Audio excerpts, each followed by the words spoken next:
Para akong lumikit. Asong pulpito. Ay, Pastor Larry, pero ka bang plan B? Kasi po, ako po ay nagkaroon ng problema sa aking katawan. Isang linggo na. Kaya hanggang kahapon, ay nung sa araw, hindi po ako sigurado makakadalo. Ngunit salamat po sa ating Diyos po ay nakakalakad. Higit sa lahat ay kasi si Pastor Larry, binulungan ako noong September 14. Pero pong kwento ko na. Dahil na po kasi ako magkwento ngayon. Pagka tumatanda po kayo, ay mahilig po kayo magkwento. Noong September 14 po, binulungan ako ni Pastor Larry. Sa Espiritu ko sa University. Ay pagka ganun po, hindi po ako tumatanda.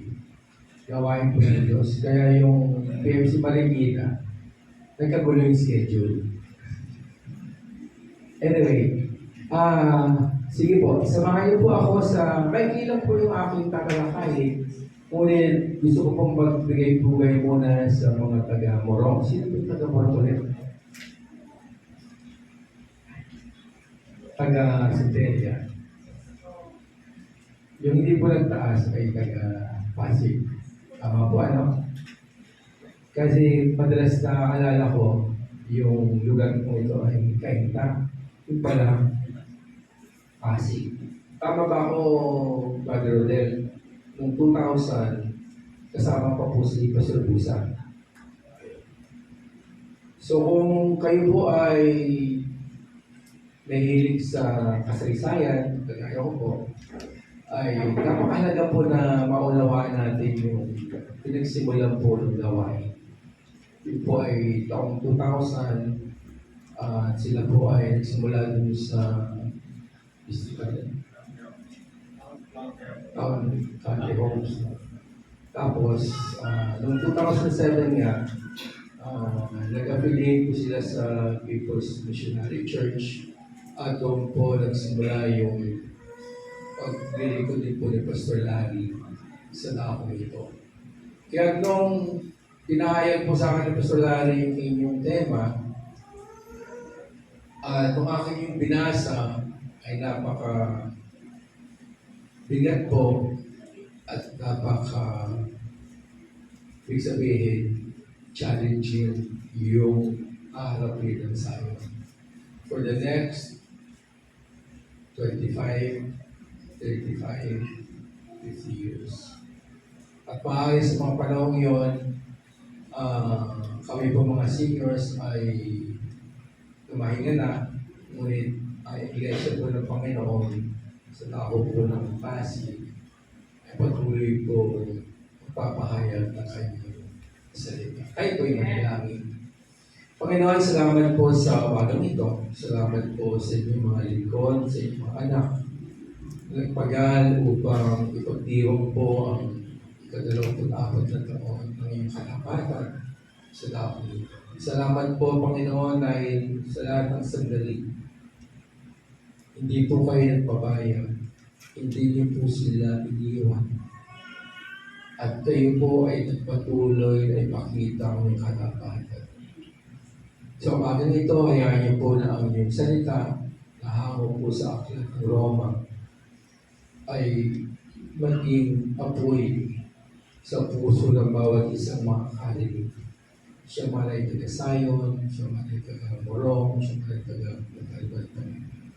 Samahan niyo po kami sa sandaling ito na aming pong pagbulay-bulayan ng aming salita. Salamat po, Diyos, sa pagdalangin namin sa pangalan ni Jesus. Amen. Ang title kong nakalagay dyan ay English. Meron po kayong title ng Tagalog, medyo mahaba. So, proclaim the gospel in your territories. Ang text po ninyo ay sa Roma, Kabanatang 15, talatang 20. At babasahin ko po. Sabi rito ni Pablo, ang halad ko ay ipangaral ito sa mga lugar na hindi pa nakikilala si Kristo, upang hindi ako magtayo sa pundasyon ng iba. Mahalaga po na maunawaan natin na si Pablo ay isa sa, kumbaga, sa mga apostol, sa mga disipulo. Siya po yung sabihin natin, kung sa isang army, siya po yung pinaka-chief staff. No? Siya po yung mataas yung antas na kami. Ngunit, ano po ba ang talagang hangarin ni Pablo? Ang hangarin po ay, sabi dyan, sa English po kasi, yung hangarin ay translate po sa isang word na hindi minsan magandang pakinggan. Ambition. Sabi ni Pablo, it is my ambition. Ito ang aking hangarin. Sa Tagalog po, maaari po natin sabihin din na ito ay aking adhikain. Kung iba ay sasabihin natin na ito yung aking advocacy. Kung magiging politically correct yung ating salita, no? Ngunit, patibay po yung pagkasabi ni Pablo. Yun po ang kanyang ambition. Pag sinabi po natin ambition, ito po ay walang makakapigil. Ito po ay ating gagawin anuman ang consequences. Halimbawa, sino po ang nasa college pa rito? Diba ang ambition nyo ay makatapos? Tama po. Kasi bakit ako papasok sa college kung hindi ako makakatapos? Ngunit, beyond that, meron ka pang gustong gawin. Di po ba? Kasi, yun ay unang hakbang lang sa ating buhay. Ganyan na po kasi ang ating buhay. Ang buhay po natin ay pag-aral, trabaho, pamilya. Kung papalarin ay mag-retire. Sino po mga retired na? O konti pa lang. Ako po, hindi pa po kasi ako retired eh. Ang ambition po ay isang napakatalim na kataga. Ito po ay isang gagawin at gagawin na walang makakapigil. Ulit, ang kasunod po noon ay ang kanyang ambisyon, ang kanyang hangarin, ang kanyang adhikain ay mangaral ng Ebanghelyo sa lugar na di pa naririnig si Kristo o hindi pa siya kilala. Noong panahong yon, ay maaaring sabihin po natin na yung konteksto po ni Pablo ay angkap.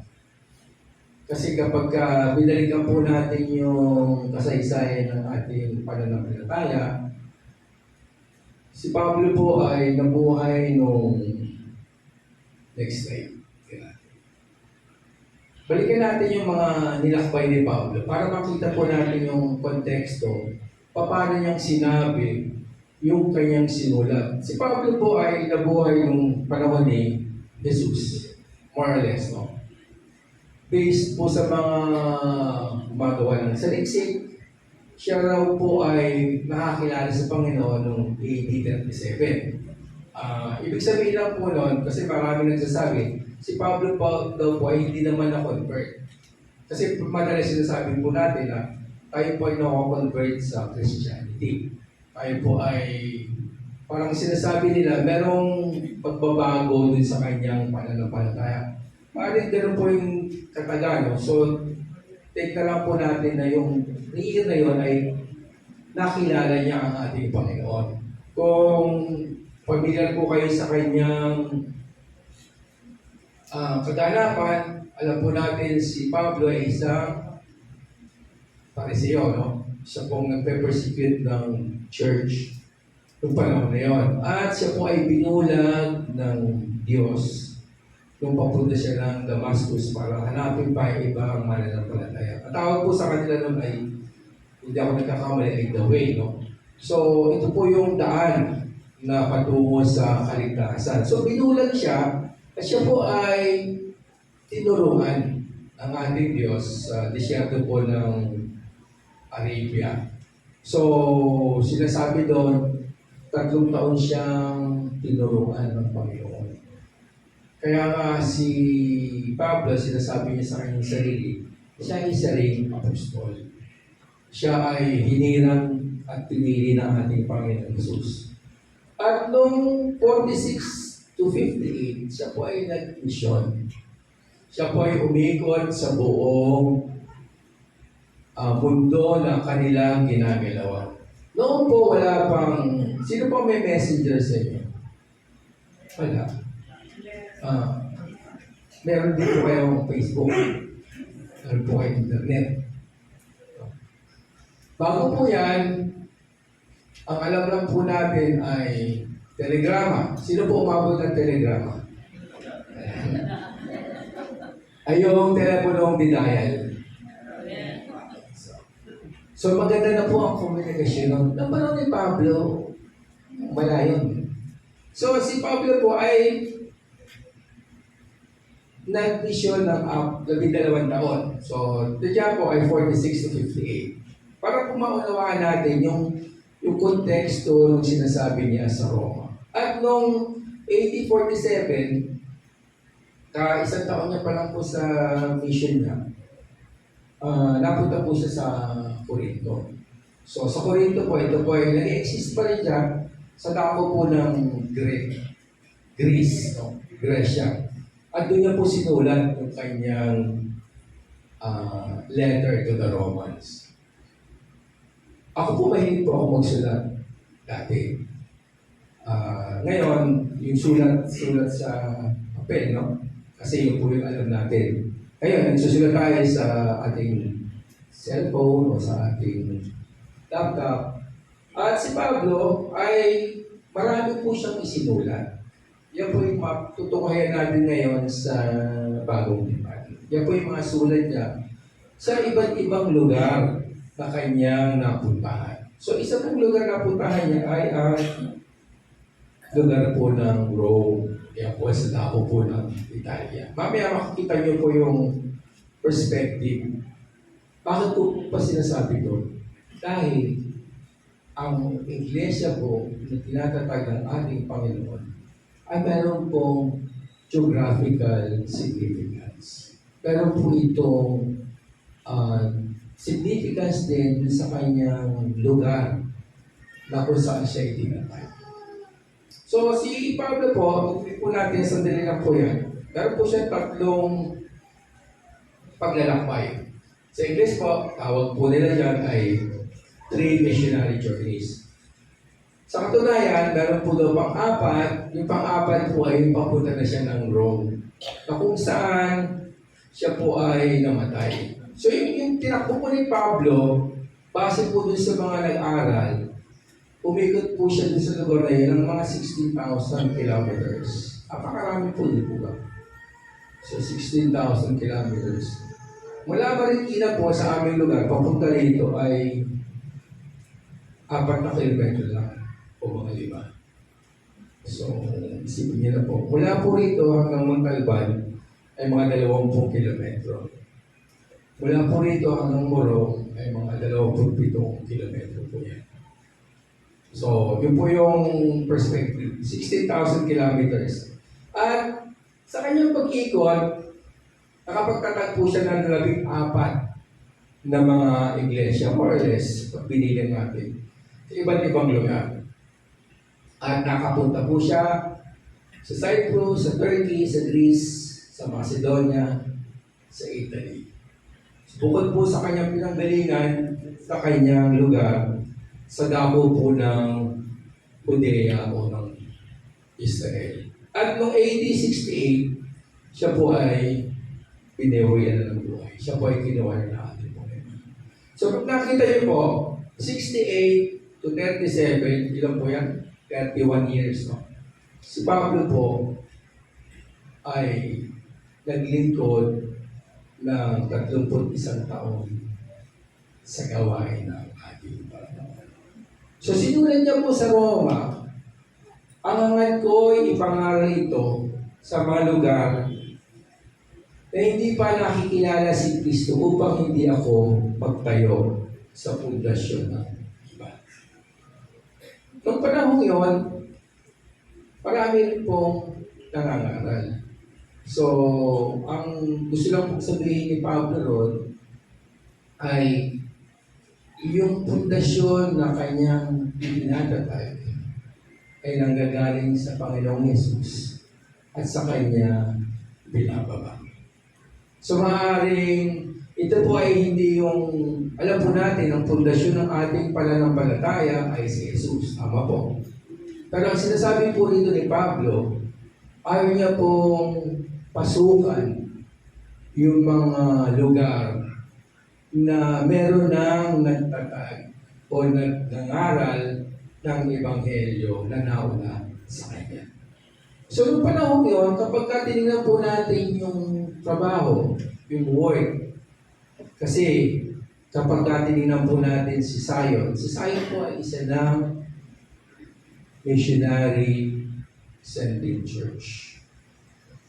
Alam ko po yung pagtulong nyo sa dako po ng Bicol ay matagal nyo na pong ginagawa yun.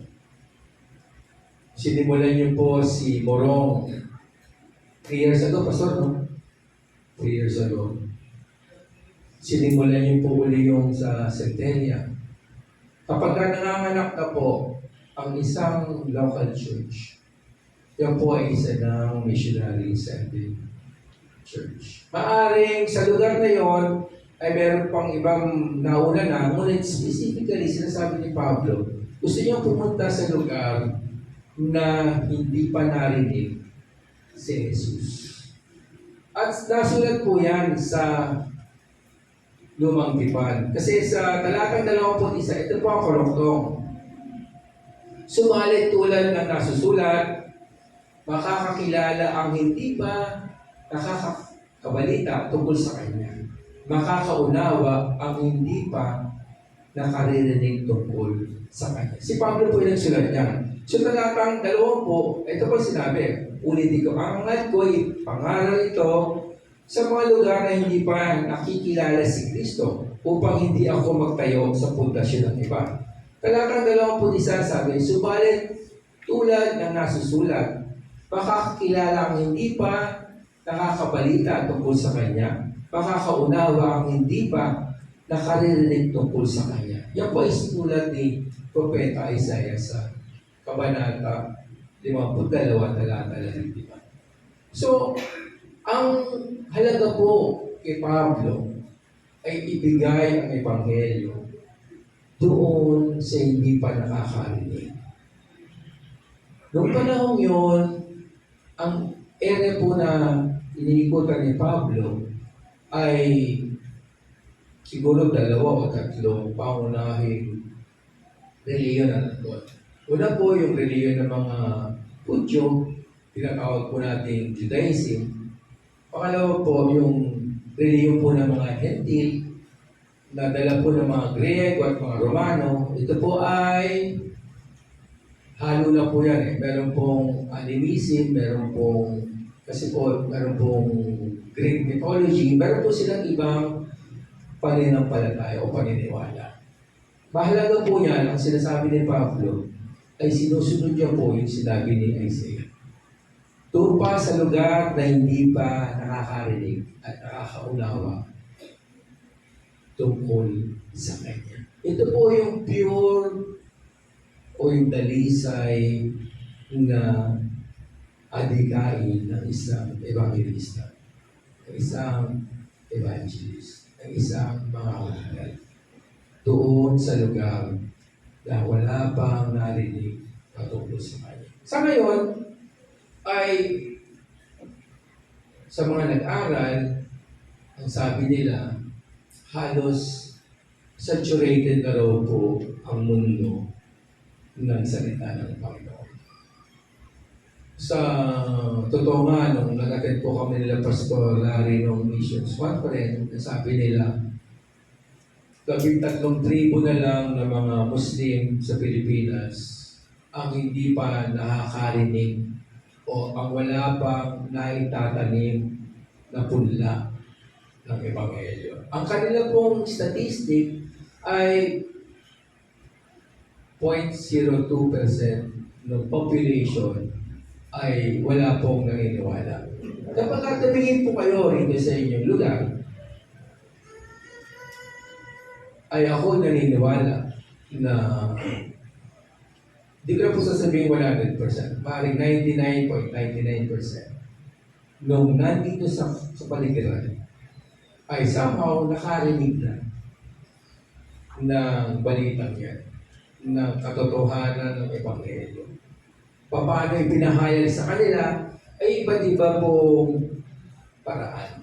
Ngunit si Pablo, dahil nga sa kanyang circumstances, geographic, yung kanyang pag-aaral, yung nature ng kanyang area, at nung pagpahayag po ng ating ng Panginoon ay right na right po yung area nila para ipahayag po yung salita ng Panginoon doon sa pinaka-pure, pinaka-dalisay na kanyang kalagayan. So, pagka tinignan po natin yung years na ng kanyang journey, no? 46 to 58 AD, yan po ay almost 2,000 years ago. 2 milenya. Sa tagal pong yan, nahayag na po ang salita ng Panginoon paulit-ulit sa iba't ibang paraan. Ang ginawa po ng mga nauna sa atin ay ipinahayag po ito pasalin-salin po. Sa katunayan po, ang hawak niyong, sino po may Bible ngayon? Sino po may hawak na cellphone na may Bible?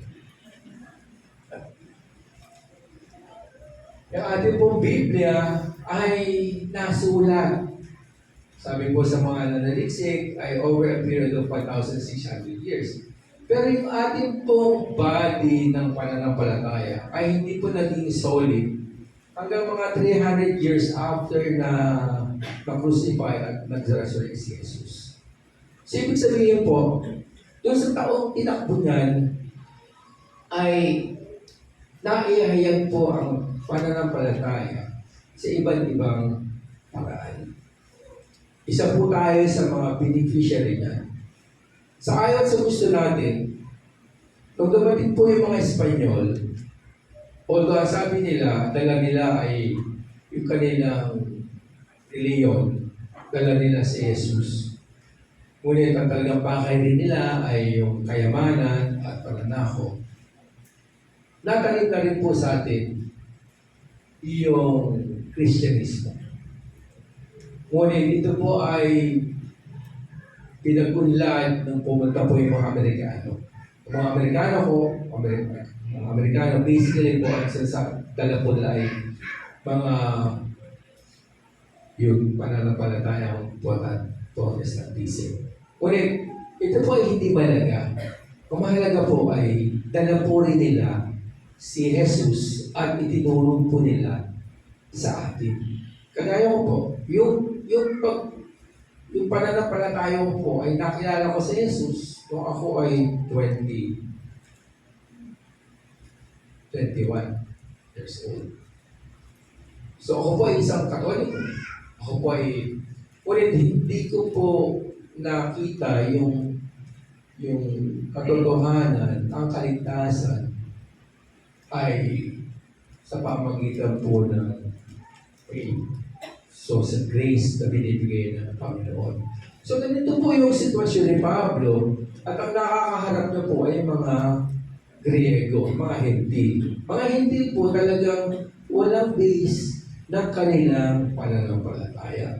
Si Pablo meron po dahil po siya ay isang Hudyo. Kaya nga nung siya ay umiikot sa mga bansang iyon, yung reception sa gospel ay para pong, sasabihin ko na para pong, nakita po kayo ng sponge, no? Sponge ba yun? Na kapag ka tuyo ay napakagaan. Di po ba?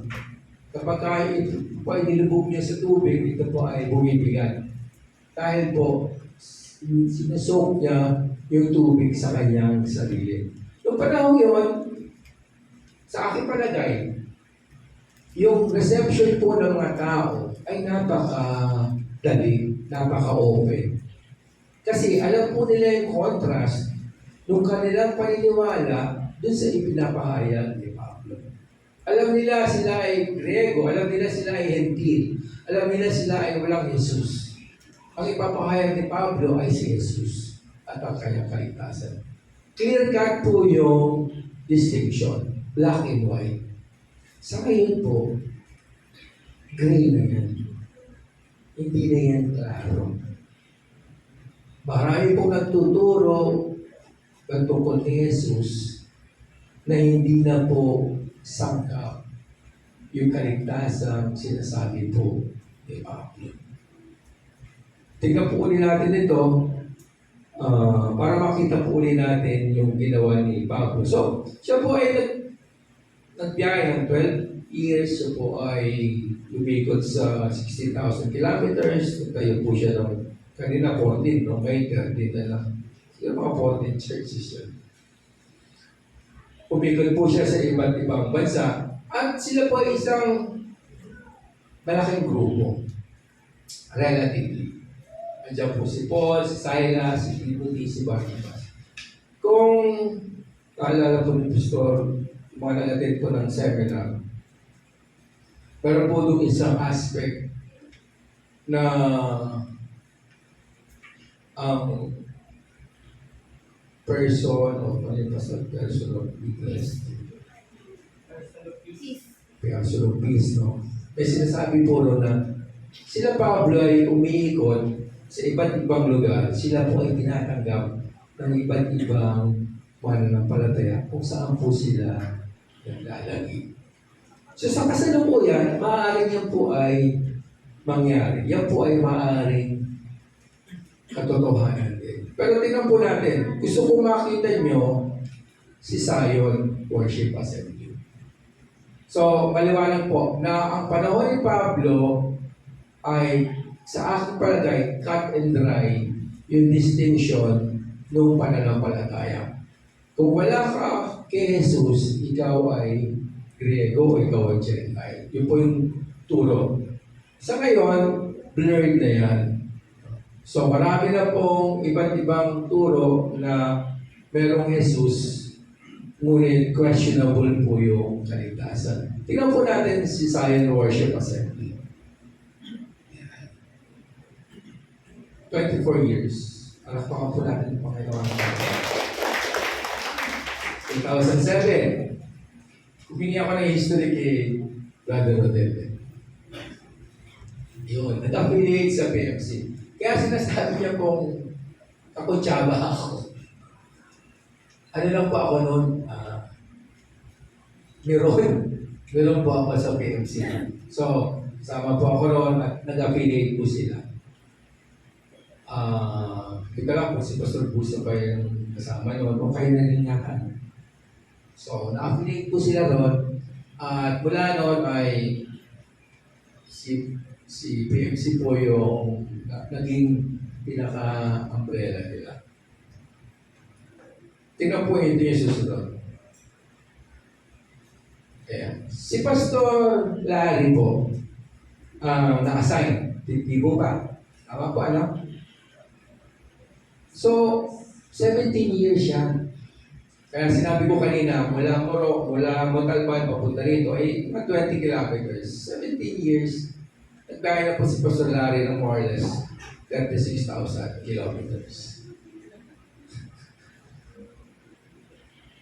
Lamang siya kay Pablo na ilan? 20,000, di ba? Hindi lang yun. Pag tinignan po natin yung susunod, Zion tomorrow, mga 27 kilometers siya. So, last 3 years, nakaka 8,000 kilometers na kayo. Kung mahilig po kayo sa ganitong statistics, ma-appreciate nyo po yung ginagawa ng Panginoon sa inyong mga lingkod. Yung kanilang kapaguran, sa kanilang dedication sa paghayo at pagbigay ng salita ng Panginoon. Ngayon, meron po kayong 3 iglesia. Tama po? Pasig, Borong, at si Tenya. Tama po. So kung si Pablo merong Timothy, may Barnabas, kayo po ay merong Larry, Rodelio, Malipay, o yan, dapat teach ko na yun. Ano? At yung kanilang may bahay. Yan po yung inyong team. Noong panahon po kaya wala nang, hindi ko na naging pastor eh. Kasi si Pablo, hindi naman natin tinatawag ng pastor. Si Timothy lang. Anyway, so yun po yung inyong mga magagawa. Si Pablo, ang hangarin niya, yung sinulat yung kanya sulat sa Roma, ay ipahayag ang Ebanghelyo sa mga tawagin nating virgin areas. Ibig sabihin, open pa pastor sa mga dumagat, no? Pastor John, babasahin ang kinig.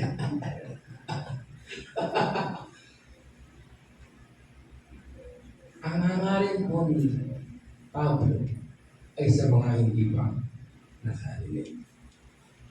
Makikita po natin mamaya yung konteksto.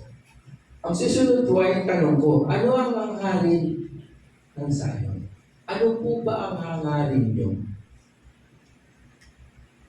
Yan na lang natin. Yan. Kasi putol-putol yung araw. Ang hamon dyan, ipangaral na Ebanghelyo sa mga lugar na hindi pa naipahayag si Kristo. Kapag kaya po ang inyong tinayuan, una po, pupunta kayo dun sa 13 tribo ng mga Muslim. Complicated. Medyo complicated. Yeah. Pangalawa po, kung hindi man dito, pupunta po kayo sa lugar na kung saan ay ang namamayani pa rin ay Islam. Yan po ay sa dako po ng Gitang Africa at sa taas po ng Africa, sa bahagi po ng Morocco o Libya. Yan po yung maaari niyong gawing konteksto. Kung ito pong tekstong ito ay ibinigay sa puso ni Pastor Larry, sa puso ni Brother Rodel, sa puso ni Pastor Joe, at Pastor Oyet, napaka-noble po nun at napakalawak. Kung ilalagay po nila ang kanilang mga katawan sa puso ni Pablo, yun po ang kanilang iisipin. Ay dahil na po, kasi hindi lang po sila ang tatawagin. At hindi lang po tao ang kailangan, kundi ang pananalapi. Ang adhikain pong ipahayag ang salita ng Panginoon ay sa ating mananampalataya. Yan po yung una natin adhikain. Hindi po natin intention mag-convert. Hindi po natin intention kumuha ng ibang mananampalataya sa ibang tao. Kaya nga sabi ni Pablo, para hindi ako tumatayo sa poblasyon. Ang ating pong intention ay ipahayag yung katotohanan ng ibinigay sa atin. Ang katotohanan ay ang kaligtasan ay nagmumula lang kay Jesus at sa pananampalataya sa Kanya. Ang kaligtasan ay biyaya ng Panginoon na hindi natin binibigyan ng buhay o ng trabaho. Higit sa lahat, sabi ko dyan, bilang Zion, kailangan nandun po yung focus, nandun po yung intent, nandun po yung will to send your missionaries para ihayo po ang inyong mga manggagawa. Alam ko po na sa 24 na taon, kung ikukumpara natin kay Pablo na 12 2 taon. At kapag nakita niyo po, palagi ko alam niyo na may lugar niyo. Siguro kada kanto dito o kada 2 kanto, meron pong simbahan. Tama po. Sa dako po ng Amerika, ganoon din po. Halos kada, siguro, tuwing 3, 4 na kanto, meron pong simbahan. Hindi po mawawala yun. So marami na po yan. Parang sasabihin natin, paano natin gagawin yun? Paano natin isa sa alang-alang yung sinabi ni Papo yun? Kaya nung pinag-aaralan ko po yun, medyo kinabahan din ako. Dahil yung binigay ng Diyos sa puso ng inyong mga lingkod ay hindi lamang malaking task, kundi po ay isang pamahabang layunin. Ngunit lagi po sasabihin, ang ating Diyos ay Diyos na walang imposible. Tama po yun. Ang ating Panginoon ay ang ating Panginoon na siyang magbibigay ng lahat ng ating pangangailangan. Tama po yun. Ngunit kapag kayo po ay umupo na at tinaya ang mga pangangailangan, nakikita niyo po ron kung paano magiging tapat ang ating Panginoon sa inyong katilan. Para sa akin po kasi, ako ay medyo natakot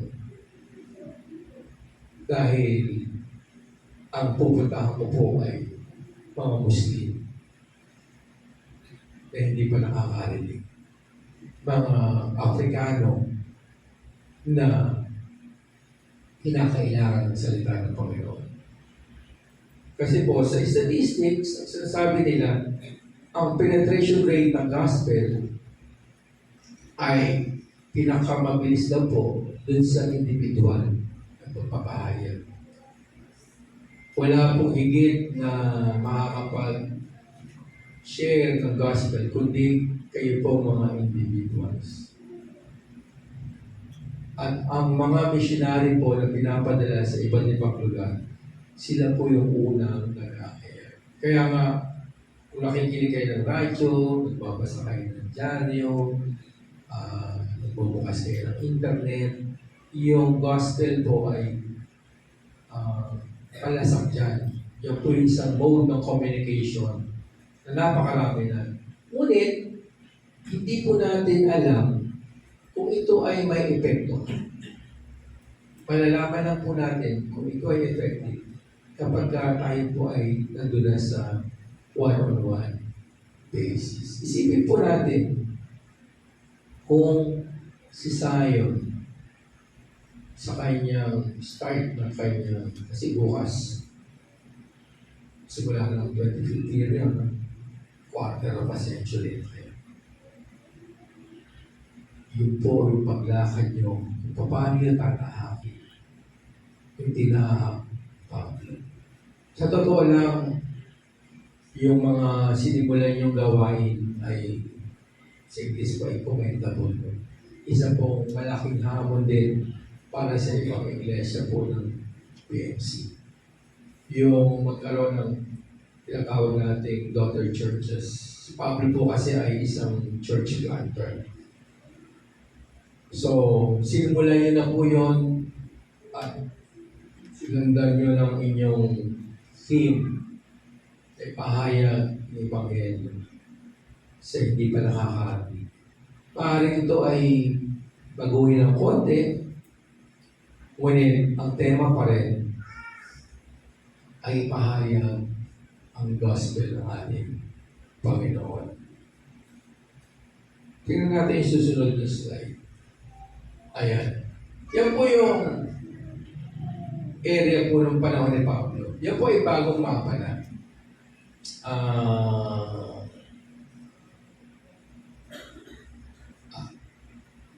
Nakita niyo po yung Turkey. Yan po yung bansang Turkey. At yung linya po yun, Yung linya po dito, ito po yung pinanggalingan ni Pablo, dako po ng Israel. At yung endpoint po sa kabila ay yung po yung Rome. Andiyan po yung Rome. Sa totoo lang, nandiyan nga yung Vatican. Yung enclave po ng mga Roman Catholics. Yan po yung area ni Pablo. Yung linya po nakikita niyo yan ay mga mahigit 2,000 kilometers po yan. So, yung pong land area na yan, ay diyan po sila umikot-ikot. Yan po yung kanilang mundo noong panahon yun. Diyan po isinilang ang ating pananampalatayang tinatamo ngayon. Yan po yung lugar ni Pablo. Yan po yung kanyang ministry. Diyan po siya umikot. So, madali na pong puntahan ngayon yan. Kung meron po kayo, ang pamasahin po papuntang Istanbul sa Turkey is mga 50,000 pesos na. Medyo mahal nga lang. So, okay. Huwag muna kayo pupunta kayo sa Israel dahil medyo pabilo. Sabi ko nga sa asawa ko, kung gusto kong puntahan sa Iran, kaso, delikado na ngayon sa Iran. Iran, may mga marami na po mananampalataya sa Iran. Nakatago pa lang sila dahil sila nga ay pupugutan ng ulo, bibigay. Ang pagpahayag po ng Ebanghelyo sa mga lugar na yan, sa kasalukuyan, ay iba't iba pong paraan. Marami pong gumagawa no. Marami pong world missions na gumagalaw. At welcome na welcome din po kung manggagaling din po sa Zion ang mga susunod na mga missionaries. Tingnan po natin yung susunod na mapa kasi interesting yan. Alam niyo po ba kung saan yan? Makikita niyo yung pula sa gitna? Pula na po. Ito po yan. Dito po ngayon tayo. Doon sa pula niyo. Kung nakikita niyo po yung nandyan, puro bahay po yan. Puro commercial establishments, kabahayan. Ang hindi ko po nagawa ay computin yung density ng population. Kung ilang tao kada metro kwadrado. Kasi makikita po natin kung gaano karaming tao doon sa inyong iniiwan. Hindi ibig sabihin po na kailangan nyo i-reach out lahat. Hindi ibig sabihin po ay kailangan i-saturate nyo lahat yan. Kasi sabi ko nga kanina, kada kanto yan o kada dalawang kanto, meron po iglesia. Kung anong klaseng iglesia yan. Yan po yung inyong present na lugar. Kapag ka-in-extend po nyo yan ng 27 kilometro, ay abutin nyo po si Purong. Pero napakalayo po niyan. Yung po puting linya niyan ay ano lang yan, mga 3 kilometro lang po yan. Hanggang doon po sa Berea, yung dulo po yun, doon po sa Berea. Itong dulo po ay dito lang yan sa high school. So tinignan ko po, si Zion, meron pong tawag, may responsibility siya sa inyong lugar. Hindi po kayo nilagay dito para maging display. Hindi po tayo nilagay dito para maging Sunday soldiers. Alam niyo po ba yung Sunday soldiers? Nung ako po ay nag-ROTC, kami po ay Sabado. Sabado po yung ROTC natin.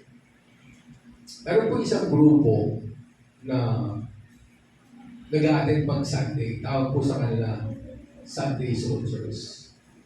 Sila po ay nasundaluhan kapag kaligulan.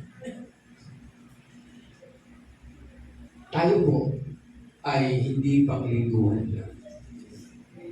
Ating buhay ay araw-araw po nating sinasaalang para sa ating Panginoon. Alam ko po na ang paglilingkod sa ating Panginoon ay iba't ibang bahagi o iba't ibang tawag.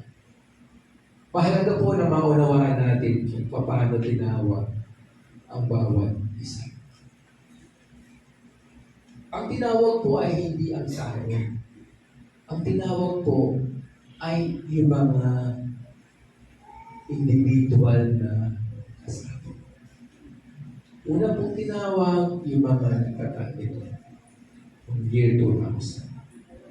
Pangalawa pong tinawag, kung sila po ay sumama sa PMC, tinawag po sa pastoral.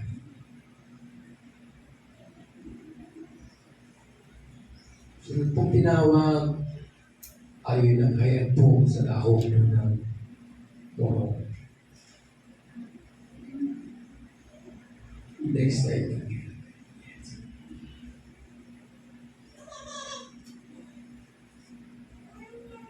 Maaaring sinasabi ko ngayon, meron pong nakahandang hamon para sa sayon bilang isang kalipunan.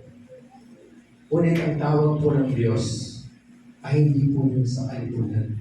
Ang tawag ng Panginoon ay sa bawat isa. Individual po ang hamon ng ating Diyos. Si Pastor Oye, dali na naman ako ng spelling. Pero ikaw yun, tinawag natin. Asa si Pastor John? Okay. Si Pastor Raul, tinawag na. Kasama ang tinawag yung kanyang mga anak. Asa pa siya? Isa. Ayun. Di ba? Si Pastor Larry, bukod sa pagtawag sa kanya sa kaibigan, tinawag po siya dito. Binigay niya po yung kalahati ng buhay mo. O 75% ng buhay mo. Si Pastor Rodel, Bishop pala, Pastor. Siya po ay 100%. Dito po siya nagkaulan. So, bawat isa po sa kanila ay may tawag as individual. Meron po silang call na galing sa Panginoon. At sila po ay tumaliman. Sila po ay sumunod. Kaya 24 years, nandito na po. Palakpakan po natin ang Panginoon. Ilan taon ka na, James? 32. 2,000 years ago. Ay, 2,000. Year 2000, ilan taon ka? Minus 24. 8 ka lang mo na. 8 years old pa lang siya. Kita po natin yung katapatan ng Diyos. Ngunit, dahil sinimulan niya yan, Pastor, ginamit yung text niya. Yan po yung tawag ng Panginoon. At hindi po mangyayari yan kung sila lang ang tatawag. Sila lang ang tatawag. Hindi po mangyayari, yung sinasabi ni Pablo, kung sila lamang ang gagalaw. Tingnan natin yung next slide. Ikaw. Ay, wala ko na yan. Pag tinitingnan mo yan, tingnan mo yung isipin mo kung gaano katapat sa iyo ang Panginoon. Gaano katapat sa iyo si Jesus.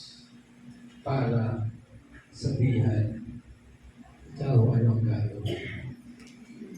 24 years, alam ko po yung iba sabi, huwag na natin tingnan yung nakaraan. Dapat po natin tingnan yung nakaraan. Kasi diyan po natin makikita yung katapatan ng Diyos. At diyan po natin makikita kung saan tayo mag-move forward. Sa buhay po natin, wala pong static. Lahat po tayo ay kinakailangan gumalaw forward. Wala pong maiiwan. Ikaw, Ano ba susunod na slide? Ayun. Yan po yung recruitments na picture ng World War I sa dako po ng Britanya. Kasi po nangangailangan sila ng mga sundalo. Ayun po kailangan natin sundalo ni Jesus. So meron po yung isang space na kasya ang isa. Kaya lang nakalagay doon, fit. Space to serve for a fit man. Hindi lang po sa lalaki yan. Kasi baka sabihin ng babae, lalaki lang pala yung tinatawag po. Kapag tinawag po yung lalaki at ang kanyang may bahay ay kasama. Napakalaga po unawain natin yung konteksto nung sinabi ni Pablo dun sa kanyang estado ng panahon ngayon. At yung paggamit natin ngayon sa ating kasalukuyang panahon.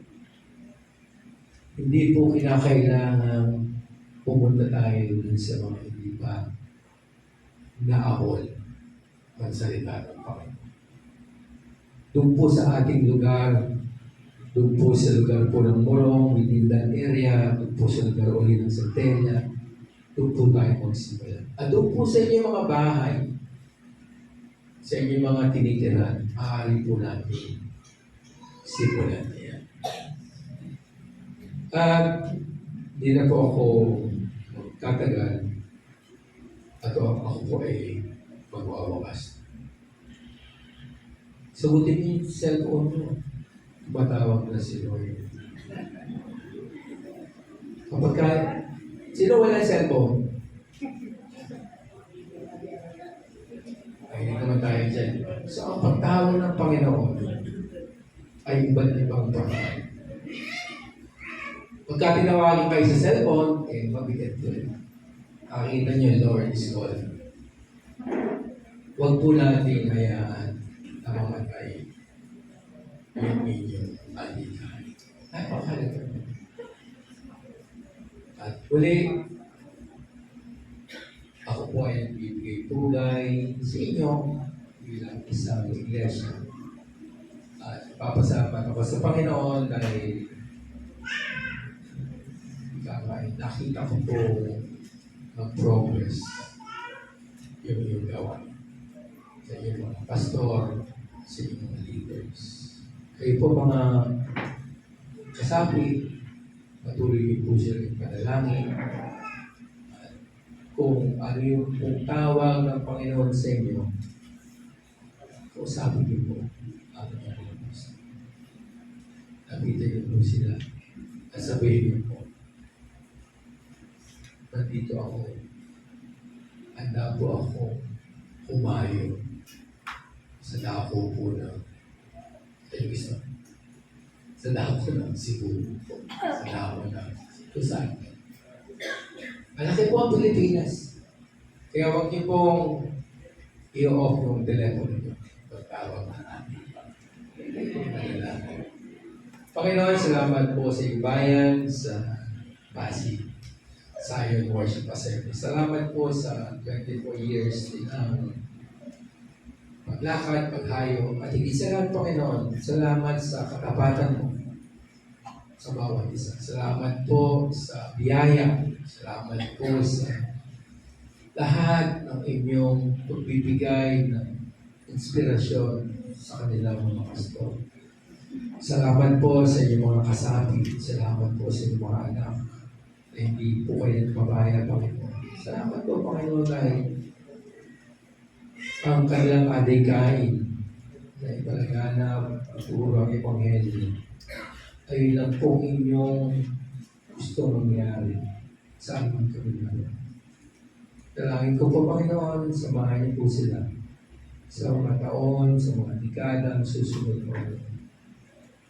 Na ang Zion Worship Assembly ay magkaroon po ng legacy, magkaroon po ng patotoo sa pagkapahayag po ng iyong salita. Salamat, Panginoon. Salamat po. O dalangin ko si Panginoon Jesus. Amen.